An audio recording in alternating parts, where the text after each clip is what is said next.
How would you feel if you knew the person sleeping beside you was going to poison you one day?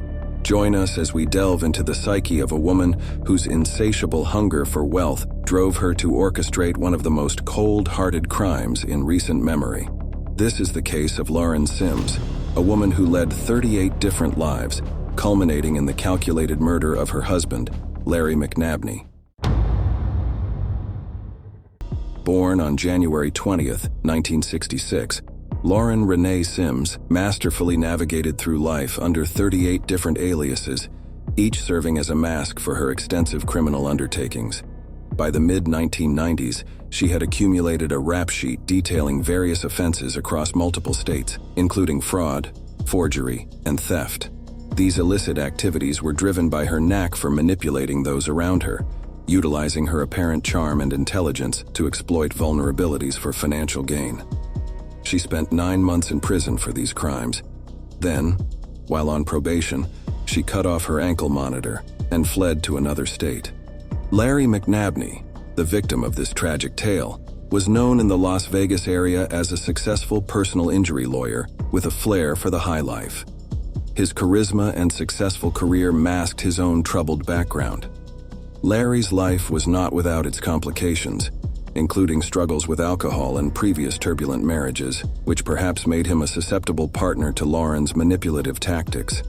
Their paths crossed professionally initially. Elisa applied for a position at Larry's law firm in Las Vegas. With her adeptness at manipulation, she quickly made herself indispensable to Larry, not just professionally but personally, eventually becoming his 5th wife. Their marriage, however, was built on the shaky grounds of Elisa's falsehoods. In December 1995, a significant turn in her criminal career occurred when she embezzled over $140,000 from client trust accounts at the law firm. This incident led to an investigation by the Nevada State Bar and the subsequent revocation of the firm's ability to practice. Despite this episode, Larry continued his relationship with Elisa as they moved together to Sacramento, California in 1996 to start the business anew. She took on significant responsibilities in Larry's new law office, managing client relationships and the office's financial affairs, roles that unfortunately facilitated her continued embezzlement and financial manipulation. She also became very close to the new secretary Larry had hired, Sarah Dutra, in the spring of 2000. The two became inseparable, and this tight-knit relationship set off a deadly chain of events that would lead to Larry's tragic end. On the fateful day of September 10, 2001, Elisa and Sarah orchestrated a chilling crime that would culminate in the death of Laren McNabney. The setting was a horse show in Los Angeles, an event that attracted equine enthusiasts and provided the perfect backdrop for their sinister plan. The day began like any other at the show, with Larry participating in events and socializing with fellow attendees. Unbeknownst to him, Elisa and Sarah had prepared a deadly cocktail of horse tranquilizer, whose powerful sedative effects were intended to incapacitate Larry. As the show proceeded, Elisa and Sarah administered the tranquilizer to Larry. Within hours, the effects took hold, and he began to show signs of severe distress. Larry was transported back to his hotel room, where Elisa and Sarah continued to manage his worsening condition secretly. Over the next 24 hours, they administered additional doses of tranquilizer, not just to keep him sedated, but to ensure he would never recover.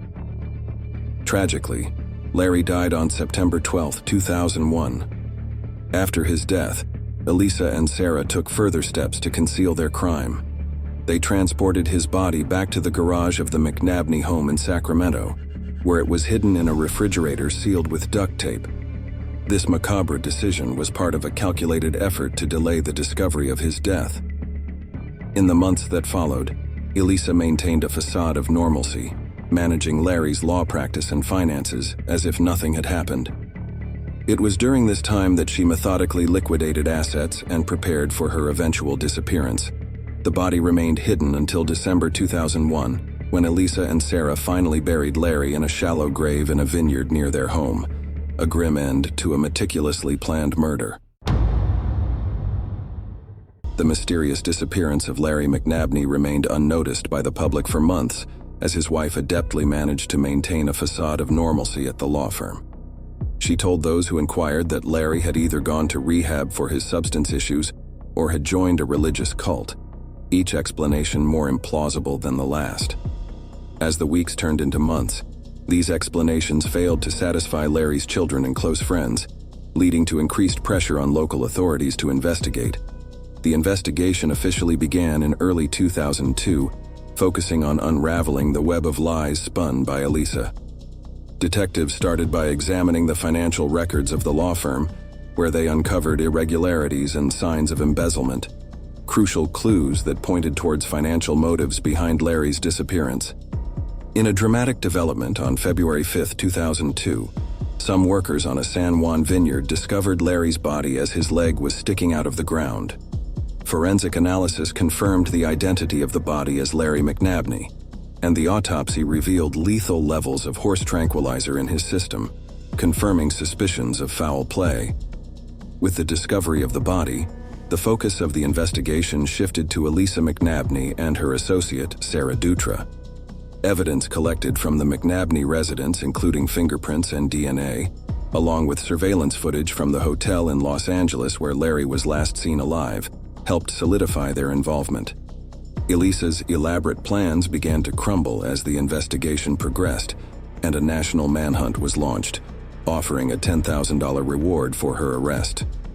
By tracing her financial transactions and following her movements through various aliases, law enforcement was able to locate her in Florida on March 20, 2022, where she had fled after selling off her husband's assets for $500,000, and where she was operating under the alias Shane Ivaroni. She initially resisted cooperation, but as the evidence mounted, eventually admitted to planning and executing the murder of Larry McNabney with the help of Sarah Dutra. She described how they had administered the horse tranquilizer and how she had managed the aftermath of the murder, including the chilling details of how she preserved and disposed of the body. She was charged with first-degree murder and faced extradition back to California, a process she knew would likely end with her spending the rest of her life behind bars. However, Elisa's story did not end with her confession. While awaiting extradition in a Florida jail, she took her own life on March 31, 2002. This was her final act of control, a way to escape facing the consequences of her actions in a court of law. In the note she left, Elisa instructed her lawyer to sue the county for failing to keep her alive while in detention. She also explained she didn't want her trial to tarnish her children's reputation. Sarah Dutra was arrested and charged with her role in the murder. The trial commenced in 2003 in California. Prosecutors presented a case that detailed how Dutra was complicit in the murder, emphasizing her active participation in both the drugging and the subsequent handling of McNabney's body. The defense, however, argued that Dutra was under the sway of Elisa, who they portrayed as the mastermind behind the plot, asserting that Dutra was manipulated into participating.